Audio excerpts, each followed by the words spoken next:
Assalamualaikum warahmatullahi wabarakatuh. Bertemu kembali dengan saya, Faiza Hilmia, calon guru penggerak Angkatan 9 dari SMAS Muhammadiyah 3 Tulangan, BBGP Jawa Timur. Dalam kesempatan kali ini saya akan memaparkan modul 2.1 koneksi antar materi pembelajaran berdiferensiasi.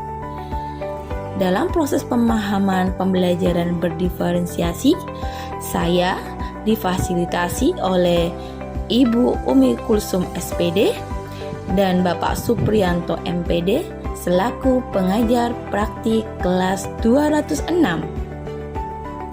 Pembelajaran berdiferensiasi, yakni usaha untuk menyesuaikan proses pembelajaran di kelas guna memenuhi kebutuhan belajar setiap individu. Penyesuaian yang dimaksud yakni terkait minat, profil belajar, dan kesiapan murid agar tercapai peningkatan hasil belajar sehingga diharapkan pembelajaran tersebut mampu mendukung semua murid di kelas. Sehingga melalui kegiatan pembelajaran berdiferensiasi, semua kebutuhan belajar murid terakomodir sesuai minat atau profil belajar yang dimiliki. Proses pembelajaran berdiferensiasi juga dapat memberikan ruang yang luas kepada murid untuk mendemonstrasikan apa yang telah mereka pelajari, sehingga pembelajaran berdiferensiasi secara tidak langsung mendorong kreativitas murid. Selain itu, karena kreativitas akan terus berkembang, maka pembelajaran diferensiasi termasuk pendekatan yang sangat direkomendasikan untuk diterapkan dalam pembelajaran sehingga mempermudah ketercapaian tujuan pembelajaran itu sendiri. Sehingga secara sederhana, pembelajaran berdiferensiasi adalah serangkaian keputusan masuk akal yang dibuat oleh guru yang berorientasi kepada kebutuhan murid. Saat guru merespon kebutuhan belajar murid, berarti guru mendiferensiasikan pembelajaran dengan menambah, memperluas, menyesuaikan waktu untuk memperoleh hasil belajar yang maksimal. Pembelajaran berdiferensiasi merupakan penyesuaian terhadap minat, profil belajar, kesiapan belajar murid agar tercapai peningkatan hasil belajar. Sementara pada strategi diferensiasi terdapat 4 komponen, yaitu diferensiasi konten atau isi, diferensiasi proses, dan diferensiasi produk, serta diferensiasi lingkungan belajar yang juga memiliki pengaruh yang cukup kuat terhadap kesuksesan pembelajaran. Guru dalam pembelajaran berdiferensiasi harus dapat mengembangkan cara belajar murid untuk mendapatkan, mengelola, menggunakan, dan mengkomunikasikan informasi yang diperlukan. Murid harus terlibat secara aktif dalam pembelajaran tersebut, baik secara individu ataupun kelompok. Keaktifan murid dapat terlihat dari 1. Berbuat sesuatu untuk memahami materi pelajaran dengan penuh keyakinan. Yang kedua, mempelajari, memahami, dan menemukan sendiri bagaimana memperoleh situasi pengetahuan. Yang ketiga, merasakan sendiri bagaimana tugas-tugas yang diberikan oleh guru kepadanya. Yang keempat, belajar dalam kelompok. Yang kelima, mencoba sendiri konsep-konsep tertentu. Yang keenam, mengkomunikasikan hasil pikiran, penemuan, dan penghayatan nilai-nilai secara lisan atau penampilan. Dengan demikian, keberhasilan pelaksanaan pembelajaran berdiferensiasi tergantung pada peran guru dalam mengelola pembelajaran. Guru memegang peranan yang amat penting dalam proses pembelajaran diferensiasi dalam mengarahkan potensi murid.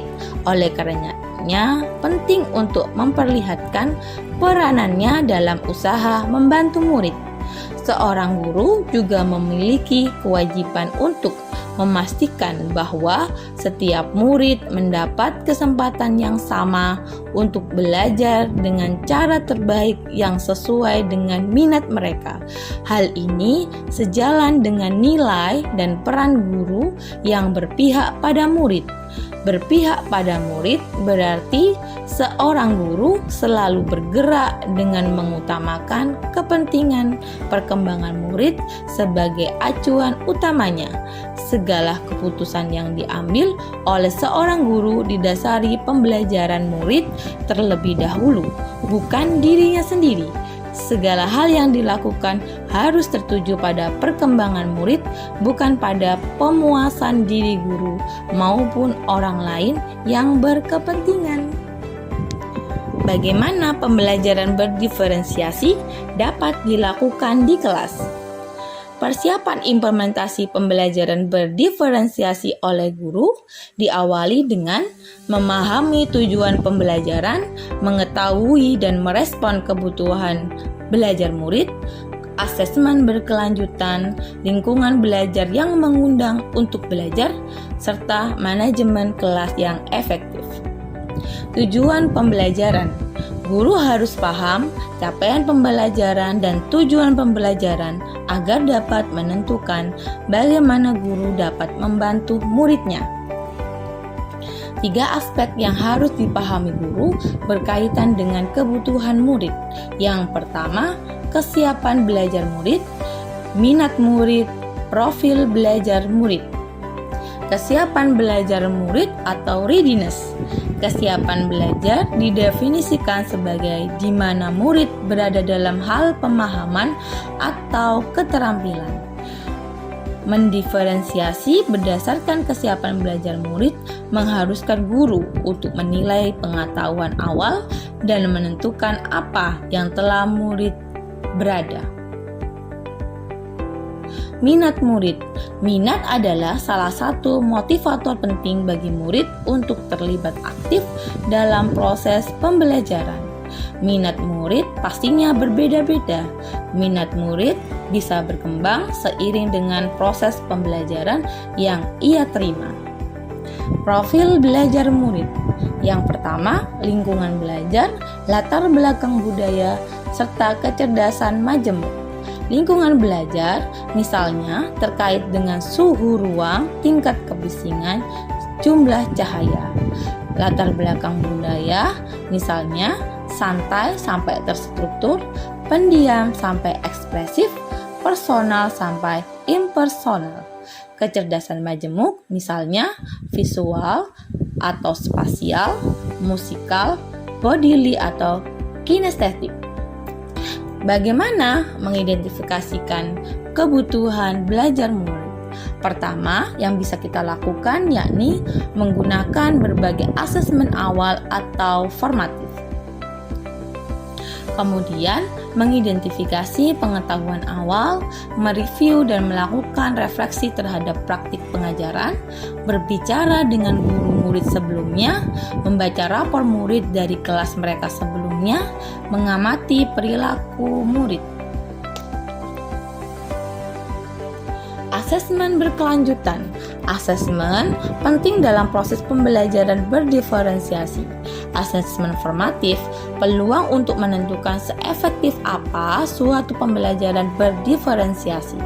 Praktik pembelajaran berdiferensiasi haruslah berakar pada asesmen atau penilaian.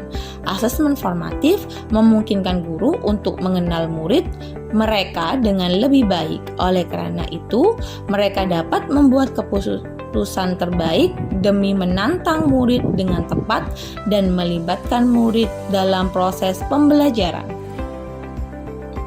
Lingkungan belajar yang mengundang untuk belajar.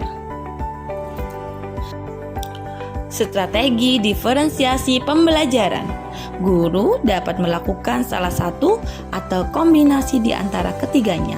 Pertimbangan utamanya haruslah tentang sejauh mana diferensiasi yang kita pilih tersebut dapat memenuhi kebutuhan murid dalam mencapai tujuan pembelajaran yang telah ditentukan. Strategi diferensiasi pembelajaran diantaranya yaitu diferensiasi konten, diferensiasi proses, dan diferensiasi produk. Diferensiasi konten yakni berkaitan dengan apa yang kita ajarkan seperti materi, konsep, atau keterampilan yang harus dikuasai berdasarkan kurikulum. Diferensiasi proses berkaitan dengan kegiatan yang memungkinkan murid berlatih dan memahami atau memaknai konten dengan cara membedakan proses yang harus dijalani. Diferensiasi produk berkaitan dengan bukti yang menunjukkan apa yang murid pahami dengan cara membedakan atau memodifikasi produk sebagai hasil belajar murid, hasil latihan, penerapan, dan pengembangan apa yang telah dipelajari. Adakah keterkaitan modul 2.1 dengan modul lain di program pendidikan guru penggerak? Jawabannya adalah iya. Setiap modul atau materi di dalam program pendidikan guru penggerak saling berkaitan.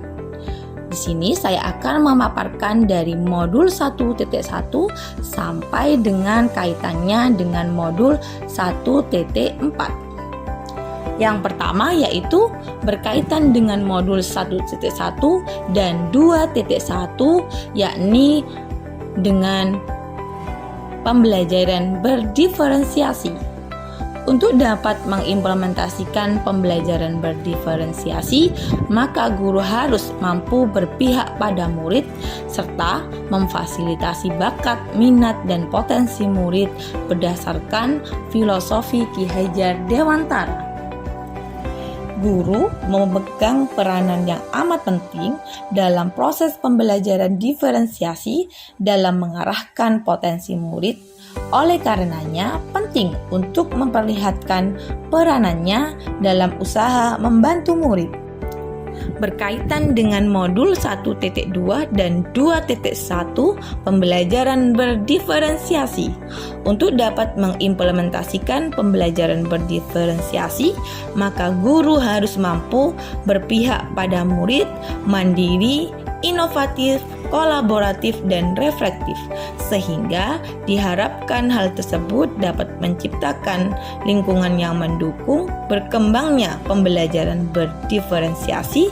Dengan demikian, guru penggerak mampu mewujudkan kepemimpinan dan kemandirian murid melalui merdeka belajar. Hal ini berkaitan dengan nilai dan peran guru penggerak itu sendiri. Berkaitan dengan modul 1.3 dan 2.1 pembelajaran berdiferensiasi. Pembelajaran berdiferensiasi dapat menjadi sarana untuk dapat mewujudkan visi guru penggerak yang berpihak pada murid. Berpihak pada murid berarti seorang guru selalu bergerak dengan mengutamakan kepentingan perkembangan murid sebagai acuan utamanya. Segala keputusan yang diambil oleh seorang guru didasari pembelajaran murid terlebih dahulu, bukan dirinya sendiri. Berkaitan modul 1.4 dan 2.1 pembelajaran berdiferensiasi. Pembelajaran berdiferensiasi dapat menjadi sarana untuk mengembangkan budaya positif. Salah satunya yakni membangun keyakinan kelas sebelum pembelajaran dimulai. Demikian pemaparan mengenai koneksi antar materi 2.1. Semoga bermanfaat. Saya ucapkan terima kasih. Setiap anak istimewa, ibu bapak guru juga istimewa. Salam dan bahagia. Mari terus tergerak, bergerak, dan menggerakkan.